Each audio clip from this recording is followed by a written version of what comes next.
a story for Passover, a family story. This story concerns this milk glass jar with its unusual square shape and classical fluting. Now, the jar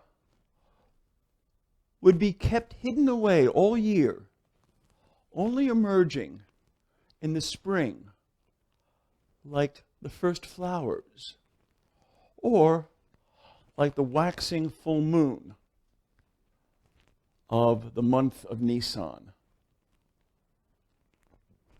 It was into this jar that my grandmother, Gussie, would grate her horseradish, her Khreyn, leaning out of a window so as not to be overcome by the fumes. And then she would tint it a deep spring pink with russell, a fermented beet juice. The Khreyn was for her gefilte fish, which he also made. And both were looked forward to very eagerly by the family for different reasons. I didn't particularly care for her gefilte fish as a child.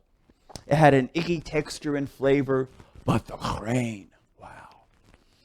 It was strong. It brought tears to your eyes. It made your forehead sweat. My relative said it would put hair on your chest, and I think it did. Anyway, it was spectacular. And it served a useful function. You see, my grandfather, Joe, would conduct the entire Seder in Hebrew, in his high-voiced, Hungarian-inflected Hebrew, which was pretty hard to understand. And there was almost no participation. I might say the Fir Kasha. My grandmother would go, Joe, you're supposed to wash now. Don't wash. Don't say the blessing. Wash now. Joe, did you dip? You got to dip the parsley now. So we would do the things. We would follow the Haggadah, try to follow the Haggadah. It was deadly boring. Finally, out would come the chicken soup and the knedlach and the plate of gefilte fish and the Khreyn.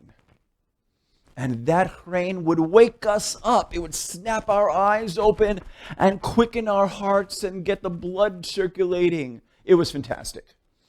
You know, many cultures have a spring tonic that wakes you up after winter's doldrums. I think that the Khreyn was that for us. Anyway, the story. The story goes that one year, my cousin Michael came and arrived early, and my grandmother offered him a taste of the Khreyn, which, sure, why not? So he opened the jar, took a taste. Gussie, I'm afraid it's not as strong as usual. Oh my God. My grandmother was almost devastated, almost crushed, but grandmothers have a way of dealing. So she had a plan. Anyway, comes the Seder. Oh, one thing you need to know. The heat of horseradish settles to the bottom. You have to stir it up for it all to be potent. Michael did not stir the Khreyn. Anyway, comes the Seder. We're all listening and davening and dipping and breaking and eating and whatever. Finally, the chicken soup and the knedlach and the gefilte fish and the jar of Khreyn. Which, wait, says my grandmother, it's not so strong this year. Take an extra big helping, then you'll get the effect. Take a little extra, it'll be good. It'll be fine. Don't worry. So she hands it to my father, who opens the jar, gives a good stir, as he always did, takes a big dollop onto his plate of gefilte fish, hands it off to everyone else. They all take a big dollop. They smear a goodly amount onto their gefilte fish, and then they tasted.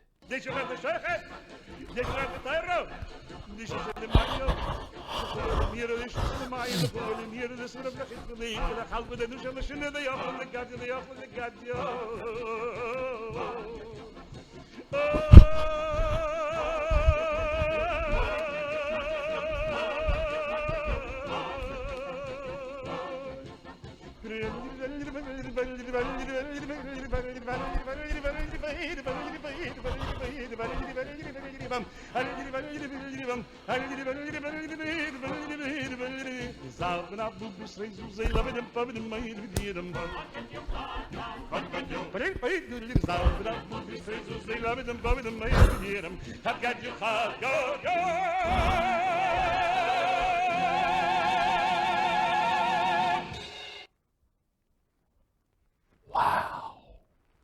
That was some horseradish. Anyway, I don't actually remember the incident, but every year that the jar of Khreyn came out, so did that story. Someone had to tell, oh, you remember the year when Michael didn't stir the Khreyn? Now, like I said, I don't remember the actual incident. Maybe I wasn't even there. It might have been before I was born. I don't remember. But that story has been told over and over, so it's part of me. It's what happened. And I think Pesach is filled with stories. We drink the whole Haggadah, and there's stories of fire and hail coming from the sky, the Red Sea parting, etc. Do I believe all those stories also? I wasn't there. But they're important. They are part of what makes me and makes so many of us, as does the story of the Khreyn. We should cherish our stories. Stories are what make us human. So, with that in mind, I wish you a happy and potent Pesach. Hagit Yontif Fall.